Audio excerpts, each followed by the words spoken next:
Jennifer is the president and CEO of JDC Events. She's a live and digital event strategist and also the author of Events Spark Change, a guide to designing powerful and engaging events. And I mean, if this isn't a really, really powerful topic and platform to cover right now for business owners out there who are attending conferences, hosting conferences, looking for 2021 planning, this is just an amazing space. And you have done it so well for so many years. So I'm so excited you're here. Oh, thank you. Well, you inspire me too. Oh, well, thanks, Jennifer. Absolutely. So give us a quick backdrop. Give us the version of, this is where I started and came from and how I got here. And then we'll kind of go into the live real-time snapshot of what life looks like right now for you and your team. Yeah, well, JDC Events is an event design company, and we manage brands through the development of strategic live and digital events. And so, when I started the company, it was really something where I enjoyed doing family reunions, which is how I started out. And so it was social nature oriented type events. And that was many, many years ago. That was over 20 years ago now. And then I moved, of course, into the business space. And so the business space is really where I wanted to be. But what gave me this, I guess, crush, if you will, in the sense of the business is seeing how the events changed people. Seeing how it changed communities, how it changed how people did something, they learned something new, they celebrated, there was just some sort of tangible result that came out of it. And so that gave me a rush, in the sense of how powerful events could be. And then fast forward over 20 years later, I'm still here and still doing it. So because it still has the same impact and effect. As we now really see with what's happening today, where we are not able to be engaged with each other physically and coming together. And so we are now seeing the deficits of how it really is meaningful and important for people to meet, for people to connect, for them to come together. We're relational people. And so it's just something that it's really being elevated because of the nature of the crisis that we're in right now. It's so true. And we're learning so much about ourselves and about one another and about our communities and how much we really do need that intimacy, that feeling, just like that human interaction. It's so powerful. Exactly. And there's nothing that can take the place of it. And so, there's been a lot of discussion. The event industry has been hit really hard. And I mean, it's been decimated. And there are so many people that unfortunately are out of work and having to truly reinvent themselves, and businesses that have gone under and all of that. But, it's something where the digital events that we now have, or we were actually always doing digital events, I should say that, for the past you were probably over a decade. Not to the extent that we're doing them now, but we certainly had components of them in our live events. So it wasn't something where it was totally strange or such a heavy lift to be able to make that reinvention as the company. But I'm finding that people in the industry were still having this discussion about, well, live events are better, than virtual or digital events. And so there's really no comparison. It's just they're both tools. And so I get it in the sense of, we can't meet live right now, but we still can have a tool in the virtual digital space to be able to move messages and to still connect people, not physically, but you still can have that mechanism for them to be able to connect like this. So we have to get past almost, it's moving through the pain, really, is what I call it, but we need to move through it in order to see that we still can bring some value. Absolutely. Well, and moving them and holding your client's hand really through the change, right? Exactly. Through the change. I feel the same way about Zoom. I've been Zooming, for years. You probably have been too. And then all of a sudden it's like, oh, Zoom. Yes, nothing new. Yeah, right. And it's great that we know this tool and that others are now on it. And it's like, yes, this is what we were trying to do and tell you, because it's so easy and cool and a time saver and efficient and a really a complementary and effective way to communicate. So I love that about, it's like all of these kind of quote unquote blessings coming out of COVID, and that season is like that more people really are open to different forms of communication. Exactly. And it's how we grow, and it's how we can extend ourselves and our messages that we're trying to share. So it should not be seen as an adversary per se, even though I know there's a lot of fatigue right now with it, and I totally get it because that's all we're doing. Mm-hmm. But it still can be something that's useful and helpful, for us to keep moving. Right. And I love what you said in the beginning, that you followed your crush. Mm-hmm. That Yeah. you started with the family reunions and planning, and you saw the impact, and just how, I always say, like, it makes people's hearts smile, right? When Right. they leave those things, you're glowing, you feel so happy, you've like Right. met new people, your world has like really opened Yes. up beyond your basic network, and Yes. it's so cool. So you've followed the crush for the rush. I love Right. that. You might see that in a quote soon, Jennifer. I'll be like, Yes, I think follow the so. crush for the rush, Jennifer Follow my crush. Collins, JDC Events. Okay, so let's rewind, okay, Okay. to that moment. What was it, February for you, March for you? I actually remember being at an event with you Yes. personally in early March maybe 8th. I think it was a Yes. Monday. Yes. And wow, we were having some major conversations back then, some major Yes. considerations, weren't we? Things were Yes, we happening. were. It was interesting because I was just talking about this earlier today with someone, where we were just saying it is going to be in the next week or two, 6 months since I left my office. And, before I was with you, that week before, I was in New York for another event. Right. And it was interesting because at that time, I remember taking up my hand wipes and my sanitizers, and I was on the Acela and I was just wiping things down. But it did not have the same type of intensity at that time that it became, because we, of course, didn't really know what we were dealing with. And so, my mind now, we think in pre-COVID, basically before COVID and now during COVID. So, because the world really has changed so much. So there's just so much now that has happened, good and, challenging, but it's just, we're in a different time.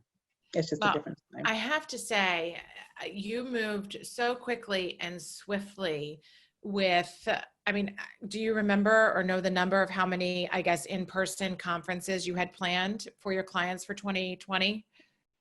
Yeah, they pretty much all evaporated overnight. And so we had probably at least 25, maybe more. It was a good number, because within some of those events, there were additional events. And so, that pretty much disappeared overnight. Right. And then this new fold of work is created for your team. It's not just the planning, it's the repositioning, the canceling, the postponing that is just, how did you lead through that? How did you kind of instinctively and innately lead through that? What was your, I guess, your rush for getting through all of that and making those decisions fast? Yeah, I stayed very focused. I was very, very focused on, if we're going to continue to operate, we're going to have to reinvent what we do, and we're going to have to do it very quickly. And so, because I'm a faith-filled person also, and I do a lot of praying and a lot of listening, and I get great wisdom and information from it, one of the things that I remember hearing at that time was to begin to start to teach people how to use events online. And so we started at that time in the company a digital debrief series where we were creating webinars specifically for organizations that did not know how to do events online, and we were teaching them. So we started that. We really ramped up our marketing efforts. We have a great marketing team. My marketing team is just, they are rock stars.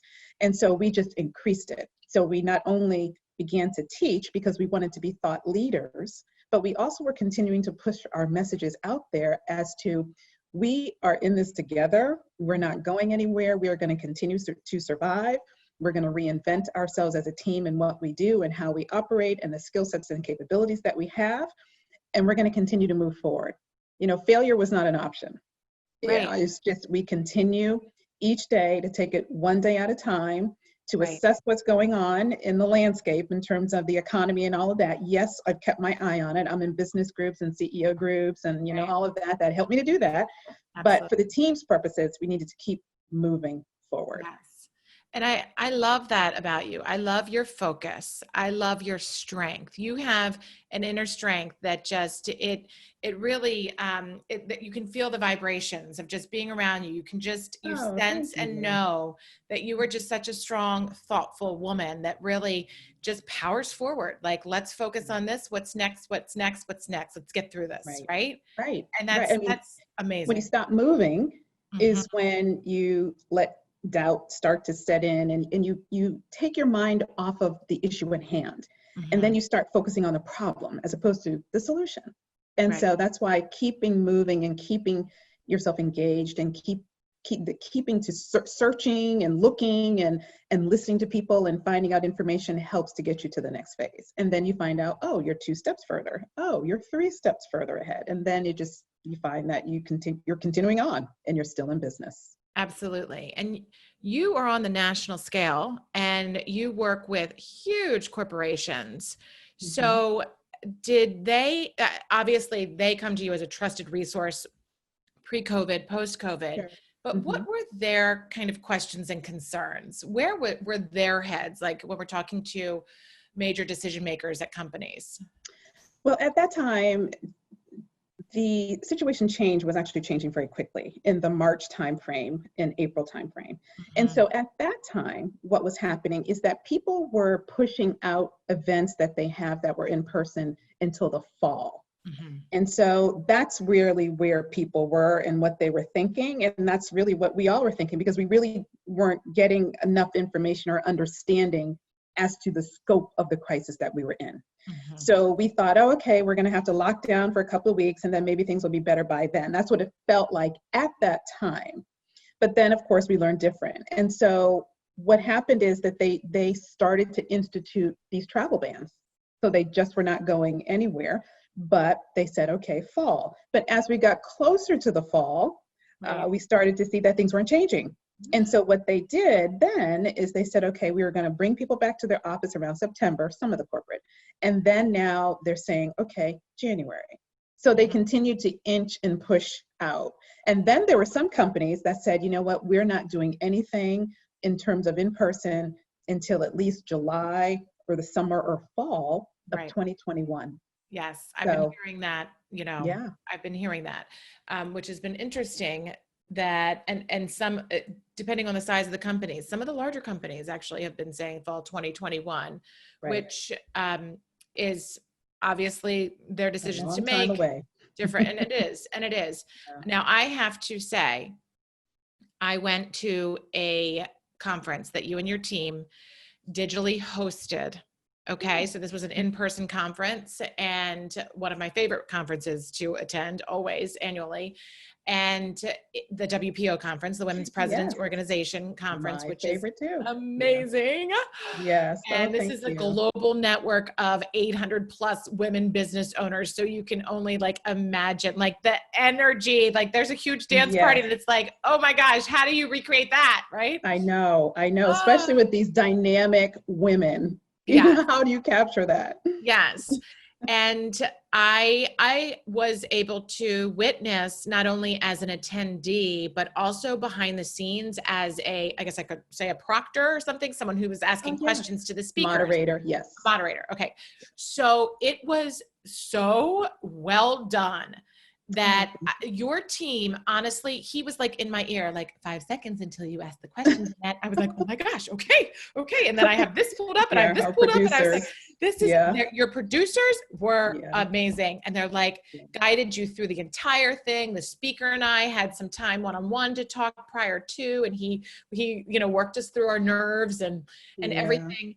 And it was so well done. So Thank you. what was, I guess, what's your advice to people who are trying right now to do the Zoom do it yourself virtual conference versus the legit conference, like with a producer, with a third party that can just knows how to rock it and knock it out of the park?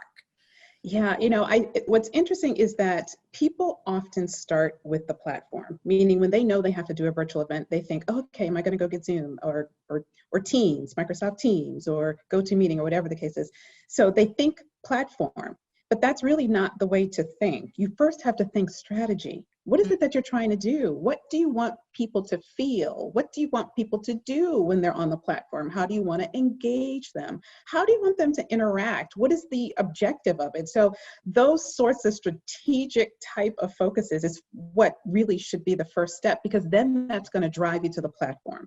And so that's why I think people are starting out with this platform, but it's really not doing what they needed to do. And it's just because they don't know. So this is certainly not a criticism at all, because we were thrust into this. Many people were thrust into this overnight. So they're having to figure it out and understand it and figure out how it can actually work for them. But the strategy is really what needs to drive the platform, not the other way around. Right. Do you want them to network? Do you want them to comment? Do you want the speaker to have a high touch engaging, or do you want it to be pre-recorded so that they speak and then do Q&A at the end? What I loved about that was the speaker's knowledge and how they seamlessly really delivered this amazing content. And this isn't content that you can sign up and get on a webinar. These were like awesome national, actually globally, because the woman that I moderated, she was from Australia. No, actually South Africa. Sorry, South Africa. Yes, South Africa, Johannesburg. Which was so cool. And she and I have become friends behind the scenes now because of that moment that you created. And it's just, you learned so much. So I commend you on that. What was your takeaway? One of the things I do want to say about that, though, and I'm sorry to cut you off, is that I wanted to say that, there were many, of course, there were women from all across the world in that particular conference. And I remember being in one of the video rooms, which was during our reception at that time. And one of the women that was in there, it was her first time at the conference. And she said, I'm an introvert. But I was really concerned about whether, how all of this was going to work and whether I was going to be able to meet people and all of that. She said there were so many different options for the reception that I just felt like there was something for everyone and there was something for me. And so she was in one of the rooms that was a free open networking, which is how I met her in that room. And so this format allowed her to be open, but to not be shy about being able to share. She wasn't in a big room with a lot of people all at once and, kind of converging on each other. So the format, yes, it wasn't in person, but it still allowed for people to connect and engage, even though we weren't there face to face. So it had something for everyone, even though it was not we weren't physically in each other's presence. Yes. And I think that that's such a good point, is the introvert versus extrovert. And, instead of being like that kind of wallflower, exactly, like, where do I go? Exactly. Who do I talk to? It was like really intimate. And that's right. I loved where we could walk up to the booths. Yes. Or drop in virtually to the booths. Right. And I actually dropped into Shopify's booth and had a great conversation. But not only that, the quote unquote business card transactional piece of things, where like you're exchanging contact information, it was so much more. It was simpler. It was plain and simple. It was easy. Right. And that actually brings up, I'm right on my computer, email, dun, dun, dun, exactly. And it's right there. And that's actually a really, really good point, because there are also many people who think about, when they think about digital events or their in-person event, that what you're doing is just throwing your in-person event online, which is just not the case. Right. So you have to reimagine it, and you have to reinvent how this actual live in-person event is going to translate online. And so from what you're talking about, in the sense of, Shopify and being able to just exchange business cards and connections easily, we know we do that in person, but we're doing it physically with our business cards that we give somebody, those, little cardboard cards that we have. And so the transformation or the translation was exactly what you just described. And so those are the key parts when we are designing events, to be able to really translate what we do in person, which is unique to in person, but it still can have a home and a translation online. So true. And isn't that the fun thing about business and the cool thing about business and being an entrepreneur is like, okay, this is the obstacle in front of us. How do we figure it out? Where do we learn? Where do we grow? Where do we evolve? Obviously, clearly my favorite word. It stretches you. It stretches you. It does. So what's your advice? There's a lot of new entrepreneurs out there, a lot of new men and women entrepreneurs out there, which is awesome to see. And a Yeah. lot of seasoned second stage, third stage entrepreneurs, new level, new devil all the time, right? Yes, So yes. what's your advice? Like if you're just going to, what have you learned? What do you always say to people? What's your like mini Jennifer pep talk to people? Well, I know one of the things a business advisor told me many, many, many years ago now, and I always keep it in my mind because it was at that time that I was so focused as a business owner on company revenues. Because, you see companies that are doing these fabulous things and they have gazillion dollars in revenues and all of that. And so one thing that he did, though, was sort of to center me and to bring me out of the clouds related to that was he said, Jennifer, just remember this, that top line is vanity and bottom line is sanity. And so when he said that to me, I have never forgotten it. And it totally changed my perspective of how I looked at my company. And to the point that when you're so focused on the top line of the revenues, you don't really know what you're taking home. You very well can be, taking in a significant amount of revenue, but you also can not be profitable as a company. And so where I was as a company, and I continue to be, is unprofitable. And so I don't concern myself with revenues. I look at the profit because that's what makes a difference. That's how I'm going to continue to reinvest in the company. That's how I'm going to continue to treat my team and to strengthen my team and providing them training and their salaries and all of that. And that's how we grow in terms of our marketing. And it's what the take home is that's most important. So that was very energizing for me. Yes. And freeing for me Yes. at that time, where I don't compete, I don't concern myself, because many of these businesses out here, when you pull up the hood, you're going to see something different than what is being profiled. So I would say that for new business owners or those that are out here just trying to continue to gain market share and continuing to get their products and services in front of people, is to really focus on what you do and do it well. Don't get so caught up in what your competition is doing. Just continue to really hone your skill set, your craft, your capabilities, products, services, whatever it is, and do it well. Create as the book, create your own blue ocean, as opposed to getting caught up in what everybody else is doing. It is so true. That is gold right there. And that is gold. So true. So true. And you do what you just said so well. You reinvest in your business and you are so strategic about your hires. Yes. And also most recently, I say most recently, like 3 years, right? Maybe went through a major rebrand. So that's another common thing that I'm hearing right now with business owners is I need a touch up. I need a facelift. I need a rebrand. Walk us through that decision to do that and what it has meant for your business and how that could help other business owners that are listening out there. It was the best thing that I could ever have done, to be quite honest. My company name was the Event Planning Group. And so technically it's still the legal name, but we're now doing business as JDC Events. And so it really helped to transform the positioning of the company and what people thought about the company. Because what we found is that there were some who thought we did social events. And yes, when I started the company, I did. And that's why I called it the Event Planning Group, because I didn't want people to have to figure out what we did. But what's interesting is that it really truly wasn't quite as defining of us as a company. And when I changed it to JDC Events, it was more corporate oriented.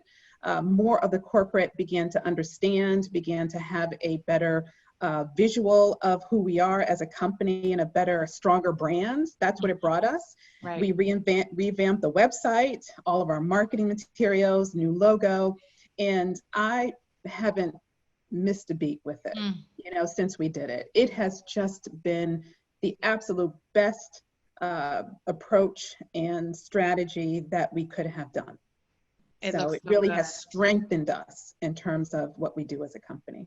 It really has. And it almost gives you that second wind in your business. Yes. Like getting a fresh haircut, or it's even just like, right. Like just, okay, like I'm really here again and I'm doing it and I can do it and I want to do it and I want to serve you.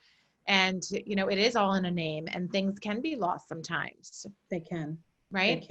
They can, absolutely. And so there's really, and it's funny because even some of our clients and customers that we had when we were going through the rebrand and we talked to them about it, some of them, it was interesting to hear their comments because I had never heard them before. Someone would say, it's interesting that you say that, or that you've done that, because I would always say to people that I'm working with, the event planning group. But people would think that they were saying, oh, some event planning group, not that that was the name. So it was fascinating to see what some perceptions were. And some would just say, oh, I like that. That's a strong strong brand representation. So it was just fascinating. So it just was further confirmation that it was the best thing that we could have done. And gaining that feedback is amazing. And anytime you go through that rebrand, it gives you another platform to tell your story. And to continue to show up. And you nailed it. You knocked it out of the park. Everything looks great. The website looks great, which we'll share at the end. So tell us, as we're nearing the end here, are you a reader, a podcast listener? What are your favorite go-tos? Anything to share with the audience? I am a ferocious reader, and so that's how I relax. I read everything. So, all types of business publications, fun things, or things to just catalogs that I get in the mail, just because that's a way for me to relax. And so I just look for all sorts of different type of materials and information to read and to just get some information out of them. I love the Harvard Business Review. I get lots of great stuff from that. And it's not even just business. There's a lot of life stuff that you can get out of HBR. So things like that, or books that I've read. And one of the greatest books, don't want to say it's the only greatest book, but one book that I really, really enjoyed and I needed to read at the time that I read it was called Shoe Dog, and by Phil Knight, the former owner of Nike. Yes. And that was the greatest book, only because I didn't know the story of Nike. And when I read that story of Nike, it took him 25 years to become what he became. 25 years. People think that these businesses happen overnight, which sometimes they do, but it took him, almost bankruptcies and, just lawsuits and, all sorts of things. And so I said, oh gosh, it made me feel so much better, in the sense of the struggle is real and everybody goes through the struggle. And so, when you see these big companies, you just think they're just all big and bad and they just came out like that. But no, the struggle is real. They went through it too. So it was really, inspiring for me. It gives you that perspective almost at the right time when you need it. Exactly. And I'm like you. I like to read to relax, and I find myself reading business books to relax. And then I'm like, well, is this kind of taking a break from business or not? But I love it. I like it. And I'm like, well, it's a fine line, but it's something that I enjoy. So just a topic, right? I agree. I totally agree. There's a great podcast by Wondery, and it's called Business Wars. And it'll give you the story of two competing companies in the same industry, for example, like Dunkin' Donuts and Starbucks, and Patagonia and North Face, and Lyft and Uber, for example, are some of the ones I've listened to. And it really does take you through that story step by step of where this one was and where that one was and where this one was. And I think there's definitely one about a shoe company. It might be Adidas and Nike. I'll have to check it out, but it's if you do like podcasts, that's a good one to listen to. That is a neat one. It is interesting to hear how businesses do it, and especially those that are in a similar space. In the event world, it's a low barrier to entry. People think that anybody can do it and everybody can do it. And so that's why it was important for me as a business owner to understand, how to differentiate and to not get caught up in the noise. Stop looking at what everybody else is doing and really just hone in on how you can do what you do and do it well. And so that helps me to continue to stay focused, because when you do start to look at all the successes and all the great stuff that you think these other companies are doing, then you lose your focus too. So those are great. That's a great podcast. I'll have to look that up.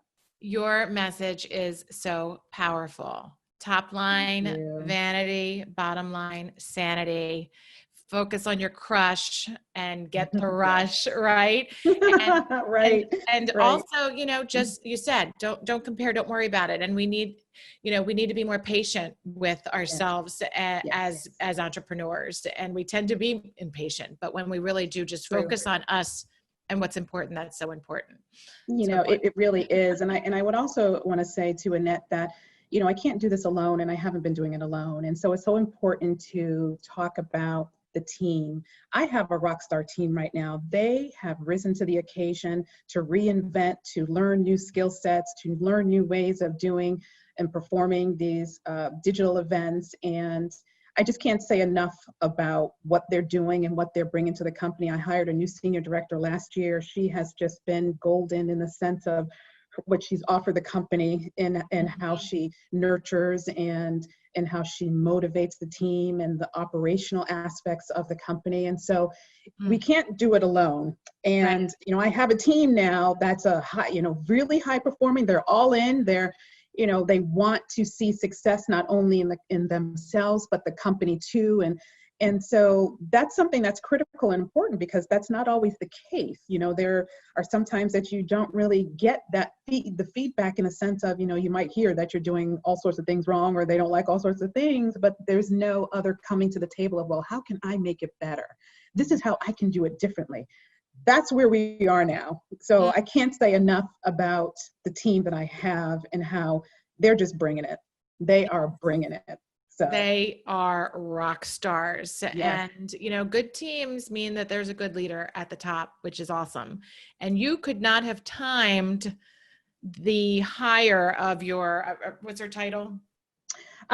Senior Director of Client Engagement and Operations. Yes, you could not have timed that any better. Thank goodness you hired her when you did. And even I have to say financially, really haven't touched upon that too. Right. And I don't necessarily want to belabor it, but one of the reasons that we were able to still continue to operate in terms of this COVID crisis with many businesses going out of business is because over the past several years, we have a new financial director who has pretty much overturned all of our operations and instituted. She comes from big corporate, so instituted a lot of approaches and methods and technologies and online and all sorts of different ways that we can better manage what we do. Got rid of debt, significant amounts of debt. I would have been in a very different situation now if this happened about 3 years ago.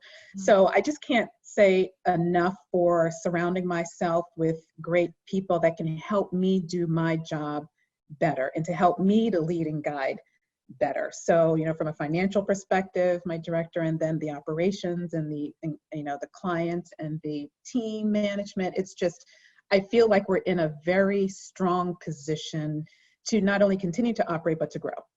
You are, and you have been so thoughtful about it. You have been so strategic about it. I have watched you grow over the past number of years, and you are always so considerate, so thoughtful about every single move, and you reinvest in your business and you focused on what's important, and you just are so radiant, and I'm so thank you, Annette. So kind. So where can we learn, where can we get this book? Well, you can go to my website, jdc-events.com. Please go visit there. The book is there. You can get it on Amazon as well. Visit me on LinkedIn, Jennifer D. Collins. You can find me there.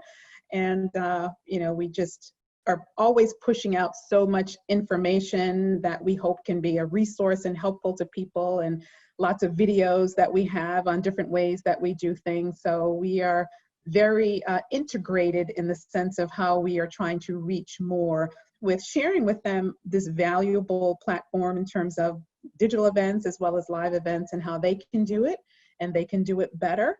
And how we can help them in that process to make sure that they are reaching those that they need to reach successfully.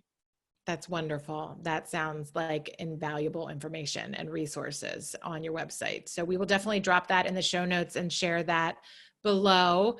What are your last minute asks of the audience, ask of the universe? What can we do for you, Jennifer? How can we help you? Well, if you are in need of continuing to spread your messages, given that we're in this way of working for, it will look like for some time in the future, that we would be happy to help you. And even if it's just consultative to find out how to actually do it, and provide you with resources, please feel free to reach out to me. I would be happy to provide you with different resources and ways that we can continue to help each other to continue to keep moving forward, because that's really what the key is here. We have got to continue forward. And so however we need to do that with whatever resources, it is what my focus is, in terms of selling my services that we have, but also in talking with others and engaging with them. How can I help you? And so, we want to be able to be in that position where it's not just all about me, it's about both of us. It's a two-way street. So I'm happy to make new connections in that sense too.